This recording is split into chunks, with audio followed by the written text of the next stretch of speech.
अगर आप प्रिपेयर कर रहे हैं AFO, नाबार्ड, RRBSO या किसी भी एग्ज़ाम के लिए जिसमें एग्रीकल्चर एक सब्जेक्ट है, तो ये वीडियो आपके लिए है। इसमें हम सॉइल साइंस के बारे में पढ़ेंगे और ये भी हमारा पहला लेक्चर है।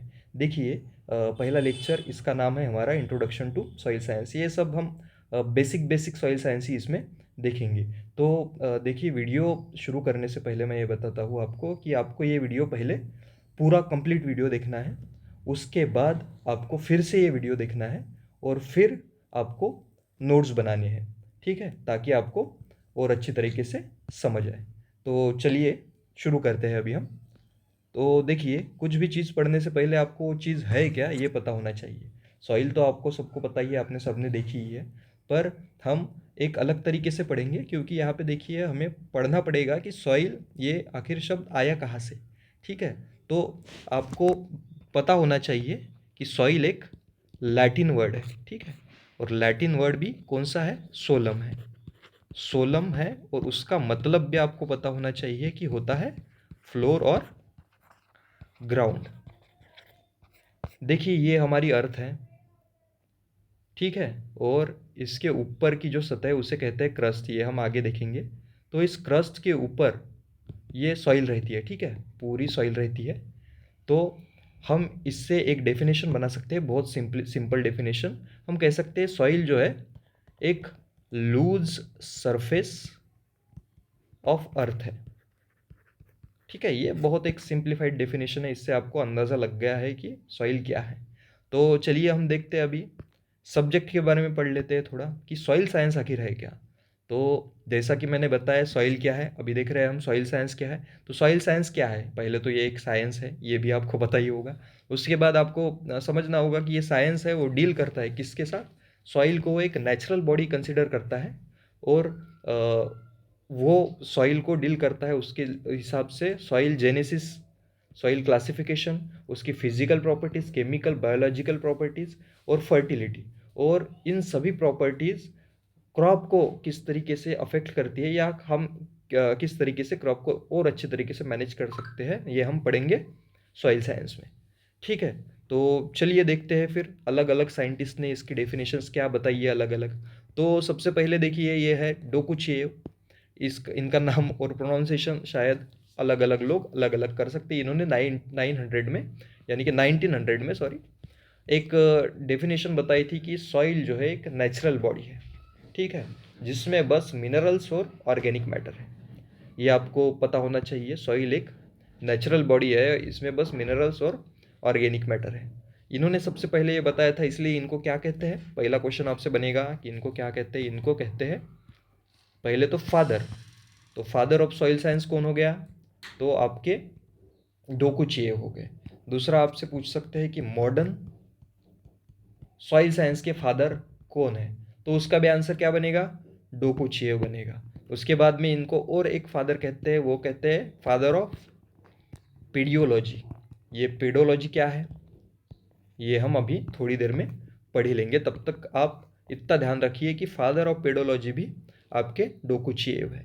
उसके बाद देखिए, हम बकमैन एंड ब्रांडी के बारे में पढ़ेंगे। इन्होंने भी 1969 में डेफिनेशन बताई थी सॉइल की। इन्होंने बस जो डोकुचिएव की डेफिनेशन थी उसको मॉडिफाई करके बताया कि सॉइल जो है एक डायनामिक नेचुरल बॉडी है, ठीक है, उसमें ऑर्गेनिक मैटर और मिनरल्स तो है ही प्रेजेंट, उसी के साथ इसमें प्लांट भी ग्रो होते हैं। ये अब सबसे इम्पोर्टेंट बात इन्होंने बताई बकमैन एंड ब्रांडी ने, कि इसमें प्लांट ग्रो होते हैं, ठीक है। उसके बाद नेक्स्ट देखिए विटनी की डेफिनेशन। विटनी ने क्या बताया, सॉइल को बताया न्यूट्रिएंट बीन। देखिए, सॉइल जो है उससे ही प्लांट, कोई भी प्लांट, ठीक है, कोई भी प्लांट जो है उससे ही अपना न्यूट्रिएंट लेता है, सॉइल से ही। सभी न्यूट्रिएंट जो है वो सॉइल में ही प्रेजेंट होते हैं। तो हालांकि अभी अलग अलग टेक्निक्स आ गए हैं, लाइक हाइड्रोपोनिक्स, तो उसमें वाटर में भी ग्रो कर लेते हैं हाइड्रोपोनिक्स में, पर ज़्यादातर लार्ज स्केल पे हम सॉइल पे ही ग्रो कर सकते हैं। तो विटनी ने वही बताया कि सॉइल जो है एक न्यूट्रिएंट बीन है, और सारे न्यूट्रिएंट जितने भी प्लांट्स को ज़रूरत है वो सारे सॉइल से मिलते हैं प्लांट को, ठीक है। नेक्स्ट देखिए, हम पढ़ेंगे जेनी के बारे में। इन्होंने भी 1941 में एक डेफिनेशन बताई अपनी। इनकी डेफिनेशन इंटरेस्टिंग है, देखिए। सॉइल इन्होंने बनती कैसी है वो बताया। यहाँ पे ये देखिए, ये है रॉक, ठीक है, ये एक रॉक है। इस पे जब कंबाइंड अफेक्ट करता है वेदर, एक तो एक वेदर कंबाइंड अफेक्ट करता है, दूसरा ऑर्गेनिक ऑर्गेनिज्म, ठीक है। ऑर्गेनिज्म और वेदर जब इस पे कंबाइंड इफेक्ट करता है रॉक पे किसी पर्टिकुलर टाइम के लिए, तब जाके इस रॉक से बनती है सॉइल। ये वेदरिंग और बाकी सब, वेदरिंग प्रोसेस हो गया या बाकी कुछ भी, हम आगे के वीडियो में देखेंगे बहुत अच्छी तरीके से, और आपको पूरा समझ आएगा वो भी, ठीक है। नेक्स्ट देखिए, ये बहुत एक इम्पॉर्टेंट आपको याद रखना है कि father of Indian soil science किसे कहते हैं। तो आपको याद रखना है कि इसका आंसर क्या होगा। इसका आंसर है लेदर। ये बहुत इंपॉर्टेंट है, ये क्वेश्चन आपके एग्जाम में डायरेक्ट बन सकता है कि father of Indian soil science किसे कहते हैं। देखिए, फादर ऑफ सॉइल साइंस और father of modern soil science किसे कहते हैं, डोकुचिएव को। फादर ऑफ पेडियोलॉजी किसे कहते हैं, डोकुचिएव को। बट आपसे पूछा कि father of Indian soil science किसे, तो अब आपका आंसर होगा लेदर, ठीक है। तो चलिए, ये आपको समझ गया कि अलग अलग साइंटिस्ट ने अलग अलग डेफिनेशन क्या बताई सॉइल की। अभी देखते हैं ब्रांचेस ऑफ सॉइल साइंस। देखिए, अलग अलग डेफिनेशन बताई है सभी साइंटिस्ट ने, तो इसकी वजह से जो है सॉइल के अलग अलग ब्रांचेस हो गए हैं, हो गए थे, ठीक है। तो ये देखिए, सबसे पहले तो आपको पता होना चाहिए कि वर्ड कहाँ से आया। जैसे हमने सॉइल का देखा था, सॉइल जो है एक लैटिन वर्ड है। तो ये देखिए, ये कौन सा वर्ड है, तो जिसके भी पीछे लॉजी हो, ठीक है। तो आप ध्यान में रखिए कि मोस्ट ऑफ द केसेस में वो एक ग्रीक वर्ड रहता है। यहाँ पे एक्सेप्शंस भी है, पर 99% केसेस में जिस वर्ड के पीछे लॉजी हो वो एक ग्रीक वर्ड है। तो अभी देखिए कि ग्रीक वर्ड कौन सा है यहाँ पे और यहाँ पे। इसमें देखिए, इसमें है पेडॉन ग्रीक वर्ड, इसमें है इडाफोस।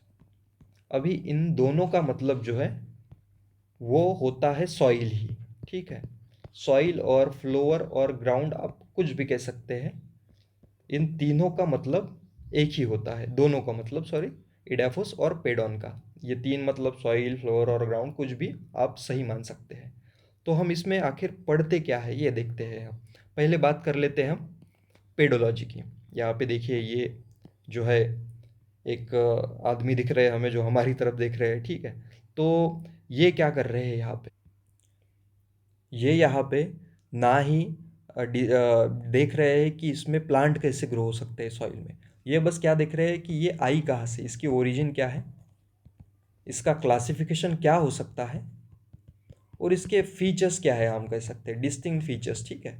तो ये सारा हम पढ़ते हैं पेडोलॉजी में। पेडोलॉजी में ये सब पढ़ते हैं हम। और यहाँ पे हम एक ही बात याद रखेंगे कि ये ओरिजिन से रिलेटेड पढ़ते हैं, और इसमें सॉइल के साथ कोई छेड़छाड़ नहीं करते हम। सॉइल को जैसी है वैसे ही रखते हैं, उसको एक नेचुरल बॉडी की तरह ही ट्रीट करते हैं, और वो जैसे है उसको वैसा ही स्टडी करना जो है वो पेडोलॉजी है। पर अगर आप अभी इडेफोलॉजी के बारे में बात करेंगे तो यहाँ पे थोड़ा किस्सा अलग है। देखिए, यहाँ पे भी हम ओरिजिन के बारे में सारा पढ़ते हैं, पर यहाँ पे पढ़ते हैं प्लांट से रिलेटेड, कि वो प्लांट के लिए किस तरीके से अच्छी हो सकती है या किस तरीके से नेसेसरी है सॉइल। तो ये सब हम पढ़ते हैं एडेफोलॉजी में, ठीक है। तो यहाँ पे आपको बस इतना ही याद रखना है कि पेडोलॉजी मतलब आप पढ़ते हैं सॉइल की ओरिजिन, क्लासिफिकेशन और फीचर्स को। और जब इडेफोलॉजी आएगा तो वहाँ पे बस आप ध्यान में रखिए कि आप सॉइल को एक नेचुरल बॉडी कंसिडर कर रहे हैं, पर उसी के साथ वो प्लांट के लिए किस तरीके से इम्पोर्टेंट है वो हम पढ़ेंगे इडेफोलॉजी में। तो यहाँ से आपको पता ही लग गया होगा कि हमारे एग्रीकल्चर के लिए सबसे ज़्यादा इम्पोर्टेंट कौन सी ब्रांच है, तो वो है इडेफोलॉजी, ठीक है। वही हम पढ़ने वाले हैं अभी, ठीक है। तो चलिए आगे देखते हैं आगे में है क्या। देखिए, हमने पढ़ लिया सॉइल क्या है, सॉइल साइंस क्या है, उसके बाद उसके ब्रांचेस भी पढ़ ली। अब देखते हैं सॉइल के कंपोनेंट्स आखिर है क्या। यहाँ पे लिखा है मैंने, देखिए, एयर, वाटर, मिनरल्स और ऑर्गेनिक मैटर। तो एयर जो है वो 25% रहती है, वाटर जो है वो 25%, मिनरल्स जो है वो 45%, और बाकी के ऑर्गेनिक मैटर जो है वो 5%। यहाँ से आपसे क्वेश्चन पूछ सकता है एग्ज़ाम में कि बताइए, एयर, वाटर और सॉलिड, इसका रेशियो क्या है सॉइल में। ठीक है, तो इसका आंसर क्या होगा, देखिए ये 1 1 और ये 2, 1:1:2 इसका आंसर होगा। ठीक है, उसके बाद देखिए ये ऑर्गेनिक मैटर को 5% रहता है, 5%, तो इसको भी हम क्लासीफाई करते हैं ऑर्गेनिक मैटर को। तो वो किस में करते हैं, organism 10%, roots 10%, then humus is 18%। ठीक है, तो ये आपको समझ गया होगा कि यहाँ से देखिए क्वेश्चन बस यही आ सकता है कि इनका रेशियो बताइए, कि एयर वाटर सॉलिड का रेशियो बताइए, या एयर और वाटर का बताइए, तो एयर का वाटर का क्या होगा, 1:1 होगा। सॉलिड और एयर का बताइए तो 2:1 होगा। सॉलिड और वाटर का बताइए तो वो भी 2:1 होगा। ऐसे ही क्वेश्चन यहाँ से बनते हैं। ठीक है, उसके बाद देखते हैं हम आगे। आगे देखिए, हम पढ़ेंगे अभी अर्थ के बारे में। ये तो आपको पता ही होना चाहिए क्योंकि हम यहीं पे रहते हैं। तो देखिए यहाँ पे स्ट्रक्चर ऑफ अर्थ क्या है, तो ये देखिए ये है इनर मोस्ट कोर। किसी भी चीज़ के मेन जो सेंटर है उसे क्या कहते हैं, हम उसे कहते हैं कोर। तो यहाँ पे देख रहे हैं हम डायग्राम में अच्छे तरीके से देख सकते हैं, ये इनर कोर है, ये आउटर कोर देखिए, और ये बीच का जो है वो मेंटल है। ठीक है, ये वो मेंटल नहीं है, ये मेंटल है। ठीक है, ये लिक्विड रॉक रहता है, और इसी सब को हम क्या कहते हैं, इसी को कहते हैं हम मैग्मा। और मैग्मा से ही बनता है रॉक, वो हम अगले चैप्टर में देखेंगे। ठीक है, अब तक के लिए अभी तक के लिए बस आप इतना ही ध्यान में रखिए कि कोर है, मेंटल है और क्रस्ट है। हम रहते कहाँ पे हैं, किसी ने आपसे क्वेश्चन पूछा तो हम कहाँ पे रहते हैं, क्रस्ट पे रहते हैं। ठीक है, ये आपको पता होना चाहिए। सॉइल भी किसका पार्ट है, सॉइल भी क्रस्ट का पार्ट है, ये भी आपको पता होना चाहिए। देखिए यहाँ पे और एक क्लासिफिकेशन बनता है एक्सटीरियर में। देखिए सॉलिड, लिक्विड और गैसियस है, हमें पता ही है हमारी अर्थ के ऊपर। हमें सबको पता है कि गैसियस को क्या कहते हैं, गैसियस को कहते हैं एटमॉस्फियर, राइट। और लिक्विड, लिक्विड के नाम में ही है हाइड्रोस्फियर। ठीक है, हाइड्रोस्फियर। बस कन्फ्यूजन होता है बच्चों को सॉलिड की इसमें, तो ये आप ध्यान में रखिए। सॉलिड पार्ट को कहते हैं लिथोस्फियर, राइट, ये आपको पता होना चाहिए। तो ये इंपॉर्टेंट है, ये बहुत आप ध्यान में रखिए क्योंकि यहाँ से क्वेश्चन बन जाते हैं। और ये भी आप रखिए ध्यान में कि हम क्रस्ट पे रहते हैं। तो अभी चलिए नेक्स्ट। देखिए आगे देखने से पहले ये क्लासिफिकेशन आपको पता होना चाहिए। सबसे छोटा यूनिट हम कंसिडर करते हैं एलिमेंट्स को, उसके बाद एलिमेंट्स से बनते हैं मिनरल्स। जब दो से ज़्यादा एलिमेंट्स कंबाइन होते हैं तो उससे बनते हैं मिनरल्स, और जब दो से ज़्यादा मिनरल्स कंबाइन होते हैं तो उससे बनते हैं रॉक्स। ये आपको पता होना चाहिए, ये बेसिक जो है डिफरेंस है इनका। अब तक हमको पता है कि 118 एलिमेंट्स जो है नोन है, ठीक है, इतना हमको पता है। तो अर्थ क्रस्ट में 8 ही ऐसे एलिमेंट्स है वो इम्पॉर्टेंट है। वो कौन से एलिमेंट्स हैं वो हम आगे देखते हैं। ठीक है, ये देखिए हम आ गए हैं हमारे हमारा जो चैप्टर है ये इसके एंड में, और ये सबसे ज़्यादा इम्पोर्टेंट है। देखिए composition of earth crust, earth crust में आखिर है क्या ये हम देखेंगे अभी। यहाँ पे भी हम दो पार्ट्स में इसको डिवाइड कर सकते हैं, एक तो है नॉन मेटल एंड सेकंड है मेटल, ऑफ कोर्स। ठीक है, तो यहाँ पे देखिए नॉन मेटल में हम कौन से एलिमेंट्स को रखते हैं। तो आपको ये तो बिल्कुल कंठस्थ रहना चाहिए कि ऑक्सीजन जो है वो सबसे ज़्यादा होता है अर्थ क्रस्ट में। उसके बाद है सिलिका। ऑक्सीजन कितना होता है, तो ऑक्सीजन होता है 46.6%। सिलिका कितना होता है, तो सिलिका होता है आपका 27.7%। अगर इसको आप ऐड कर लोगे तो तकरीबन ये 75% के अराउंड आ जाएगा, यानी कि 1/3 जो है, सॉरी,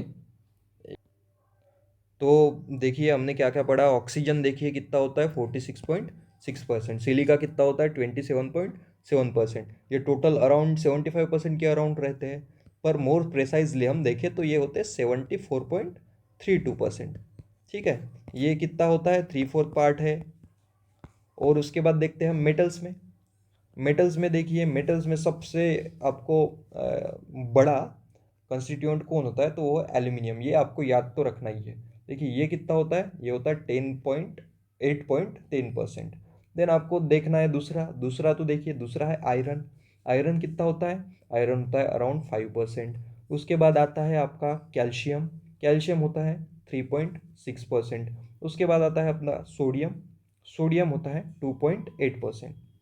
उसके बाद देखिए आपका आता है पोटेशियम, पोटेशियम कितना है 2.6%, राइट। उसके बाद देखिए मैग्नीशियम है, मैग्नीशियम आता है 1.5%। और बाकी जो है अदर्स में हम लिख सकते हैं कि अराउंड 1.41% के आसपास जो है अदर्स एलिमेंट है, वो उतने इंपॉर्टेंट नहीं है। आपको बस ये याद रखना है एल्यूमिनियम आयरन, इससे क्वेश्चन बन सकता है। देखिए सबसे ज़्यादा है हाईएस्ट क्वांटिटी में कौन से मेटल्स पाए जाते हैं अर्थ क्रस्ट में, तो आपका आंसर क्या रहेगा एल्यूमिनियम और आयरन, ज़्यादातर तो एल्यूमिनियम। और अगर आपसे पूछा कि बताइए कि कौन सा कॉन्स्टिट्यूएंट सबसे ज़्यादा है अर्थ क्रस्ट में, तो आपका क्या आंसर रहेगा ऑक्सीजन, ठीक है। क्योंकि यहाँ पे आपको पर्टिकुलरली नहीं पूछा कि कौन सा एलिमेंट, ठीक है। तो नॉन मेटल की मेटल, तो आपका आंसर रहेगा ऑक्सीजन। ऐसे ही आपको ये सब याद रखना है। ये देखिए ये इंपॉर्टेंट है, ये डाटा ही आपको याद तो करना ही पड़ेगा, ठीक है। तो इसी के साथ अपना लेक्चर जो है वो ख़त्म होता है यहाँ पे। एक बार हम फिर से एक समरी देख लेते हैं कि हमने क्या क्या पढ़ा, उसके बाद हम इसको रैप अप कर लेंगे, ठीक है। तो हमने देखा पहले सॉइल क्या है, सॉइल क्या है हमने देखा, वो लूज सरफेस ऑफ अर्थ हमने देखा। उसके बाद वो लैटिन एक वर्ड है, उसका मतलब वो क्या है सोलम वर्ड है, उसको क्या सोलम को ही क्या कहते हैं हम फ्लोर और ग्राउंड। उसके बाद सॉइल साइंस देखा हमने, ठीक है। उसके बाद हमने देखा डेफिनेशंस, अलग अलग लोगों ने अलग अलग क्या कहा, यहाँ से आपको दो कुछ ये को याद रखना है। उसके बाद लेदर को याद रखना है, यानी कि सारे के सारे इंपॉर्टेंट ही है, इन सबको याद रखना है। ब्रांचेस देखा हमने पेडोलॉजी और इडेफोलॉजी। पेडोलॉजी क्या स्टडी करती है ओरिजिन, इडेफोलॉजी क्या स्टडी करती है रिलेटेड टू प्लांट, ठीक है। उसके बाद हमने देखा कंपोनेंट्स ऑफ सॉइल कितने रहते हैं, एयर वाटर और सॉलिड का रेशियो 1:2, ठीक है। और मिनरल्स कितने 45%, ऑर्गेनिक मैटर कितना है 5%, ये आपको ध्यान में रखना है। उसके बाद हमने अर्थ के बारे में देखा, कोर मेंटल और क्रस्ट के बारे में, ठीक है। हम क्रस्ट पे रहते हैं, सॉइल क्रस्ट पे है, ये सब हमने देख लिया। इसमें से सबसे इंपॉर्टेंट हमने सॉलिड का भी देख लिया कि सॉलिड पार्ट को क्या कहते हैं, तो लिथोस्फीयर कहते हैं, लिक्विड को हाइड्रोस्फीयर, गैसेस को एटमॉस्फियर। एलिमेंट्स का हमने देख लिया कि एलिमेंट सबसे छोटा कंपोनेंट है, उसके बाद मिनरल्स बनते हैं, उसके बाद रॉक्स बनते हैं। हमने कंपोजिशन ऑफ अर्थ क्रस्ट भी देख लिया अभी, ठीक है। तो आपको ये सारा समझ में आ ही गया होगा। तो समझ में आ गया है तो आपको बस एक ही काम करना है, एक तो इसको वीडियो को लाइक कर दीजिए, दूसरा शेयर कर दीजिए, तीसरा सब्सक्राइब कर दीजिए, चौथा और भी कुछ रह गया होगा कमेंट कर दीजिए, जो भी आपको लोगे कर दीजिए। इतना सारा बताया मैंने, कुछ ना कुछ तो कर ही दीजिए। चलिए थैंक यू, मिलते हैं नेक्स्ट वीडियो में।